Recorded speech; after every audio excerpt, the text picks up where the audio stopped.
Hello, আমি কামরুদ্দিন বিভব. Welcome to webacademyb.org. HTML5 and CSS3 beginner Bangla tutorial 23. So আমরা এই টিউটোরিয়াল দেখব কিভাবে আমরা সুডো ক্লাসেস সম্পর্কে জানব. সুডো ক্লাসেস কি আমি এখন করলে আপনারা বুঝতে পারবেন, like first letters, last letter, before, after, এগুলোকে সুডো ক্লাসেস বলে. সো নোটপ্যাড প্লাস প্লাসে চলে যাই.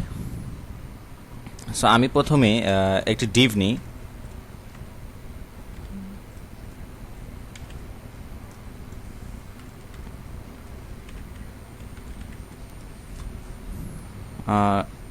জুম করি আপনাদের সুবিধার্থে. সরি, ওকে. চারটি নাম নিই, লাইক আমি বিভব, ডি, মাসুদ,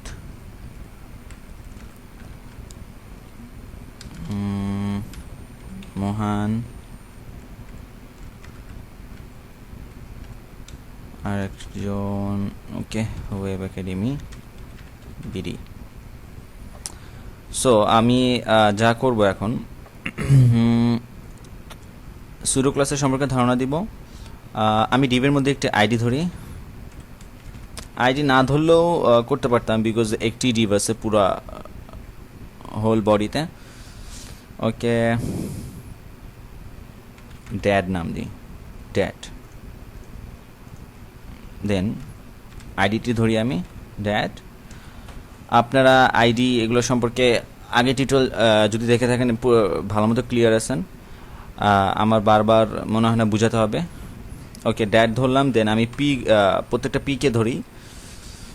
ওকে, আমি চাচ্ছি যে প্রত্যেকটি নেইমের শুরুটি, প্রত্যেকটি নেইমের বিভবের বি, মাসুদের এম, মোহনের এম, ওয়েব একাডেমি বিডির ডাব্লিউ, এগুলা আমি বড় বড় করে দেখাবো আর একটি কালার করব. এখন আপনারা একটি পদ্ধতি আছে, আপনারা এখানে পিতে কি করতে পারেন, এই বিটিকে আবার আলাদাভাবে স্প্যান ট্যাগ বা ডিভ ধরে, ক্লাস ধরে আপনারা কাজ করতে পারেন. প্রত্যেকটাতে ক্লাস ধরে একটি ক্লাসে কাজ করলে ফন্ট সাইজ বড় করে দিলে কিন্তু বড় হয়ে যাচ্ছে, ঠিক না? এভাবে করতে পারেন. বাট এত কষ্ট করব কেন আমি? হ্যাঁ, প্রত্যেকটা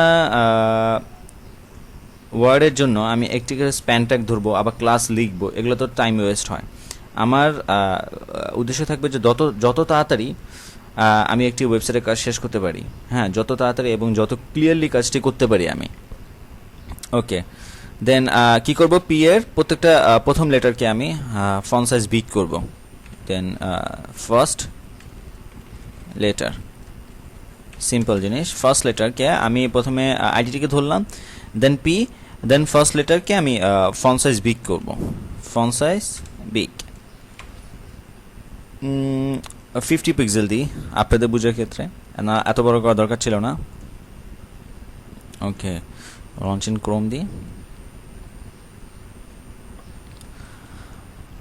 It's taking time.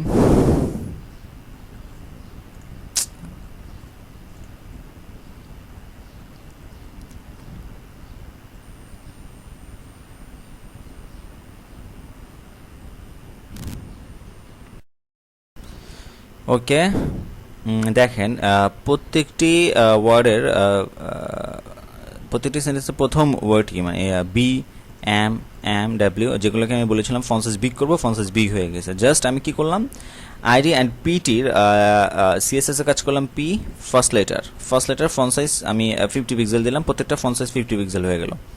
ওকে, এখন আমি যেটা করতে চাচ্ছি, আমি চাচ্ছি যে এই চারটি নামের মধ্যে আমি এই নামটি প্রথম নামটিকে আমি কালার রেড করব. সো আমি একটি কাজ করতে পারি, আমি এখানে একটা ক্লাস ধরতে পারি, ঠিক আছে? এখানে ক্লাস ধরে করতে পারি, বাট আমি চাচ্ছি যে আমি কোনো ক্লাস আইডি ধরবো না. হ্যাঁ, সুডো ক্লাসেসের সিস্টেমে করব. ওকে, হ্যাশ ড্যাট, আমি সরাসরি পিও ধরতে পারি, বিকজ আমার পুরো বডিতে পি আছে. বাট আমি এভাবে করে দেখাচ্ছি, যখন আপনাদের ওয়েবসাইটে মনে করেন পুরো বডিতে হিউজ পরিমাণ কাজ থাকবে, তখন এভাবে আইডি ধরে অবশ্যই করবেন. নাহলে দেখা যাবে একটি পি কাজ করেছেন, ওয়েবসাইটের আপনার বডিতে যত পি থাকবে প্রত্যেকটি পি চেঞ্জ হয়ে যাবে। সো আমি কি বলেছিলাম, আমি প্রথম পি এর প্রথম নেমটিকে আমি চেঞ্জ করব।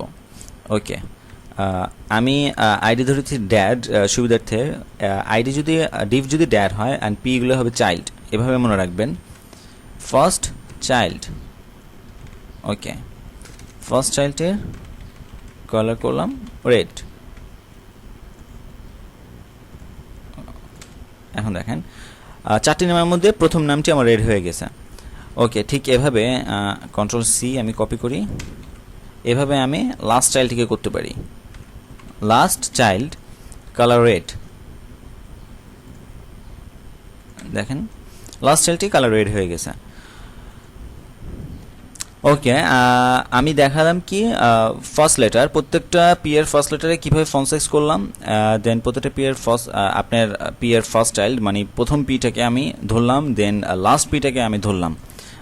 আরেকটি কাজ করি আমি, পি আমি HTML এ কাজ করা ছাড়াই CSS এর মাধ্যমে আমি কন্টেন্টের বাম এবং ডান পাশে বিফোর অ্যান্ড আফটারে আমি কন্টেন্ট সেট করব। ওকে, সো আমি বিফোর সেট করি CSS content my name is space দিয়ে একটা, আপনারা নিজেদের মতো নিজে লিখতে পারবেন। দেখেন প্রত্যেকটি কন্টেন্টের পাশে মাই নেম ইজ বিভব। আমি কিন্তু HTML এ কোনো কাজ করি নাই। ভিউ পেজ সোর্স, দেখেন P Bibhab Masud Mohan web academy, but my name is কোথেকে আসলো? হ্যাঁ, CSS style.css, এখানে ক্লিক করলে দেখতে পারবেন আপনারা। Sorry, not working. ওকে, বাদ দিই আমরা। তো যাই হোক, আমি CSS এর মাধ্যমে কন্টেন্ট সেট করলাম। ঠিক এভাবে আমি বিফোর করেছি, আফটারেও করতে পারি। হ্যাঁ, বারবার করে দেখাই আপনাদেরকে। আফটার, এখানে ডট দিয়ে দিই। ওকে, প্রত্যেকটি ইয়ার শেষে আমি ডট দিলাম। আপনারা হয়তো দেখতে পাচ্ছেন না, প্রত্যেকটি লেটারে প্রত্যেকটি সেন্টেন্সের পিছনে কিন্তু ডট পড়ে গেছে। আফটারে আমি কন্টেন্ট ডট দিয়েছিলাম। আমি জুম করে দেখি, দেখেন প্রত্যেকটি ডট পড়ে গিয়েছে। ডট ডট, এই ডটটি কিন্তু আগে ছিল না, HTML এর মাধ্যমে কিন্তু আমি CSS এর মাধ্যমে বসেছি। সো যাই হোক, আমি আপনাদেরকে সুডো ক্লাসের সম্বন্ধে ধারণা দিতে পারলাম মনে হয়। কোনো প্রকার কোনো কোশ্চেন, আর আমার টিউটোরিয়ালের মধ্যে অনেক প্রকার কথার ভুল হয়, আপনারা প্লিজ মনে কিছু করবেন না বা হাসবেন না। ওকে, থ্যাংক ইউ ফর ওয়াচিং।